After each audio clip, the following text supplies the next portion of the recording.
குரு அடி போற்றி.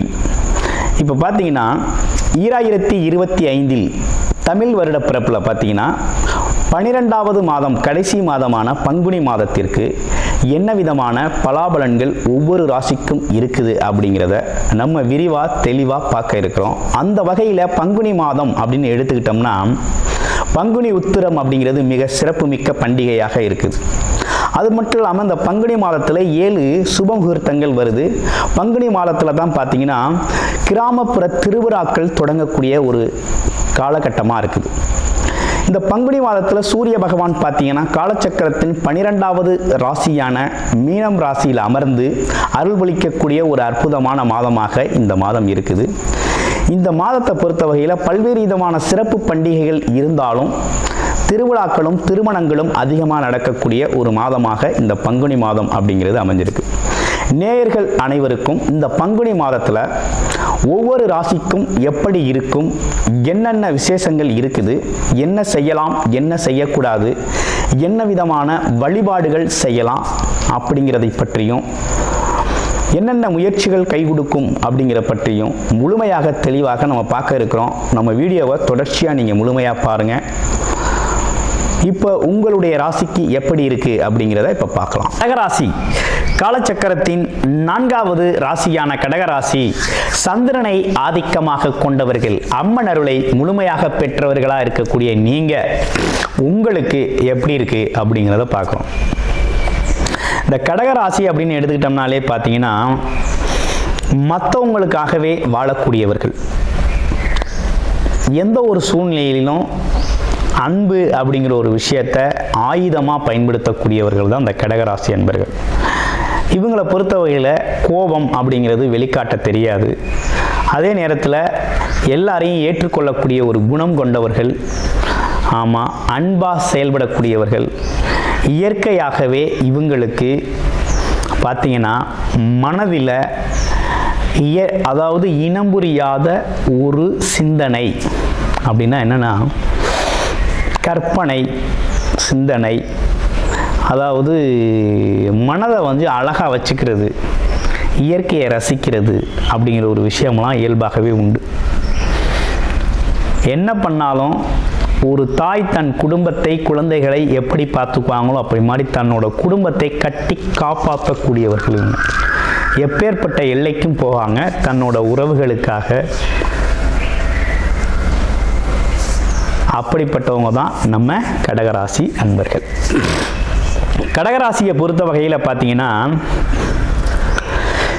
ராசியில் வருமானம் தரக்கூடிய 2 கூடிய சூரியன் குடும்பாதிபதி அப்படின்னு சொல்லக்கூடியவர் எங்கே இருக்கிறார் இப்போ அப்படின்னு பார்த்தோம்னா அவர் 9ஆம் இடத்துல போய் இருக்கிறார். அவர் மட்டும் இல்லைங்க, 3 12 கூடிய புதனும் சேர்ந்திருக்கிறார். 4 11 கூடிய சுக்கிரனும் சேர்ந்திருக்கிறார். ராகுவோடு அமர்ந்திருக்கக்கூடிய ஒரு அமைப்பு 9ஆம் இடத்துல பாக்கியத்து அமைப்பில். அப்போ என்னன்னா இதுவரையும் பட்ட கஷ்டத்துக்கு நமக்கு இப்போ இந்த காலகட்டத்தில் ஒரு வருமானம் வரணும், கஷ்டப்பட்டதுக்கு ஒரு தீர்வு கிடைக்கணும், முன்னேற்றம் இருக்கணும். அது மட்டும் இல்லாமல் தான தர்மங்கள் சம்மந்தப்பட்டு நம்ம இதுவரையும் நம்ம செஞ்சு வச்சுருக்க எல்லாத்துக்கும் ஒரு பிரதிபலன் அப்படிங்கிறதெல்லாம் அந்த காலத்தில் எதிர்பார்க்கலாம். அதுலேயும் குறிப்பாக குலதெய்வம் அருள் பரிபூரணமாக உண்டு.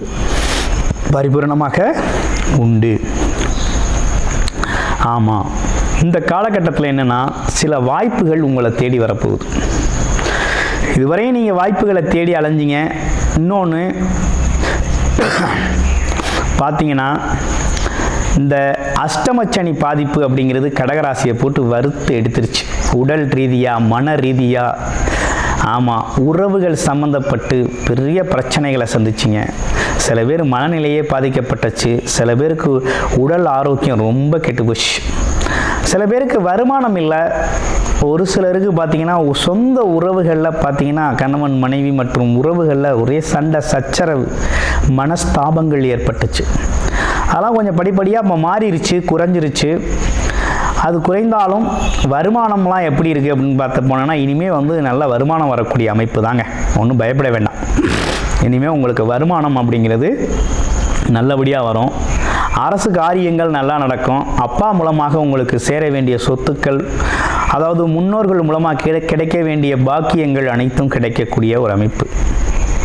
அப்பா வகை முன்னோர்கள் மூலமாக கிடைக்கக்கூடிய அனைத்து விஷயங்களும் உங்களுக்கு சாதகமாக முடியக்கூடிய ஒரு நல்ல அமைப்பு ஏற்பட்டிருக்கு. அதே போல் பார்த்தீங்கன்னா இந்த காலகட்டத்தில் உங்களோட முயற்சிகள் அப்படிங்கிறது ரொம்ப சின்னதாக பண்ணாலே போதும், அது நல்லபடியாக வெற்றி அடையும். பெருமுயற்சி எடுக்கணுங்கிற அவசியம் இல்லை அப்படிங்கிற மாதிரி இருக்குது.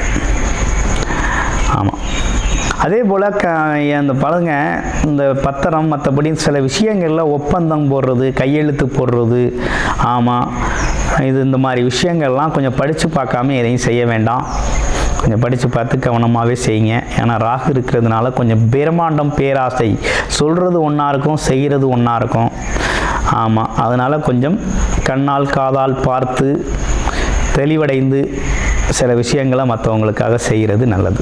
ஓகேங்களா? அடுத்து பார்க்க போகையில் வேறு என்ன விஷயங்கள் இருக்குது அப்படிங்கிறத பார்க்குறோம். இந்த கடகராசியை பொறுத்த வகையில் பார்த்தீங்கன்னா 11ஆம் இடத்துல குரு பகவான் அமர்ந்து ஒரு நல்ல விஷயத்தை செய்கிறார். ஒரு பக்கம் சனி பகவான் கெடுத்தாலும் இன்னொரு பக்கம் குரு பகவான் கொடுத்துக்கிட்டு இருந்தார். அருமையாக கொடுத்துக்கிட்டு இருக்கார். அவரால் ஒன்றும் குறையில்லை உங்களுக்கு. சனி வக்ரவ காலம், குரு வக்ரவ காலங்களில் சில மாற்றங்கள் நடந்தாலும் இப்போ கொஞ்சம் நல்லா தாங்க இருக்குது உங்களுக்கு. ஒன்றும் பயம்லாம் ஒன்றும் இல்லை, ரொம்ப சிறப்பாக இருக்குது. ஆமாம், உங்கள் தொழில், வேலை, உத்தியோகம் சம்மந்தப்பட்ட விஷயங்கள், அது மட்டும் இல்லாமல் வியாபாரம் சம்மந்தப்பட்ட விஷயங்கள்லாம் ரொம்ப நல்லா இருக்குது. கடகராசியை பொறுத்த வகையில் இந்த காலகட்டத்தில் நல்லா வருமானம் வரக்கூடிய வகையில் தான் இருக்குது. புகழ், கௌரவம், அந்தஸ்து அடையக்கூடிய வகையில் நல்லா இருக்குது. ஒன்றும் பயப்படுறது மாதிரி இல்லை. அம்மாவோட உடல் ஆரோக்கியத்தில் கொஞ்சம் கவனம் எடுத்துக்கங்க. அப்பாவுக்கு உடல் ஆரோக்கியத்திலையும் கொஞ்சம் கவனம் எடுத்துக்கங்க. அப்பா அம்மா உறவுகள் சம்மந்தப்பட்ட விஷயத்திலேருந்து வரக்கூடிய பாக்கிய புண்ணியங்கள் அனைத்தும் இந்த காலகட்டத்தில் கிடைக்கும். ஒரு பக்கம் 2 பேருக்கும் மருத்துவமனை செலவு அப்படிங்கிறது அப்பப்போ வந்து போகும். ஓகேங்களா? அது தவிர்க்க முடியாது. ஆமாம். அடுத்து இடம், பூமி, வீடு சம்மந்தப்பட்ட விஷயங்கள், ஆமாம், குழந்தைகள் சம்மந்தப்பட்ட விஷயங்கள், தொழில் சம்மந்தப்பட்ட விஷயங்களுக்காக புது முதலீடு செய்கிறது, இதெல்லாம் நடக்கும். குழந்தைங்களுக்காக கல்வி செலவு அல்லது வெளிநாடு வெளியூர் அனுப்புறது, தொழில் அல்லது குழந்தைங்களுக்கு ஒரு தொழிலை ஸ்டார்ட் பண்ணி கொடுக்கறது, ஆமாம், இந்த மாதிரி விஷயங்கள்லாம் இந்த காலகட்டத்தில் உங்களுக்கு சில முதலீடு முறையில் அல்லது எதிர்காலத்தில் வருமானம் வரக்கூடிய வகையில் முதலீடுகள் செய்யக்கூடிய நல்ல அமைப்பு அப்படிங்கிறது உருவாகிருக்கு. அதுலேயும் சில பேருக்கு இடம் வாங்குறது, வீடு வாங்குறது, அந்த மாதிரி விஷயங்கள், அசையும் மற்றும் அசையா சொத்துக்களை வாங்குறது அப்படிங்கிறதெல்லாம் இந்த காலகட்டத்தில் பாக்கியமாக அமையுது. அவங்களோட பாக்கியமாக கடகராசி அன்பர்களுக்கு அமையுது. தாராளமாக அந்த பாக்கியத்தை பயன்படுத்திக்கலாம். அடுத்து பாருங்கள், இதெல்லாம் தாண்டி உங்களுக்கு இந்த 3ஆம் இடத்துல இருக்கக்கூடிய கேது அப்படிங்கிறது பார்த்தீங்கன்னா முயற்சி தடையாக இருந்துச்சு இல்லையா, வெற்றி தடையாக இருந்தது. கொஞ்சம் தடைகள் நீக்கப்பட்டிருக்கு இப்போ.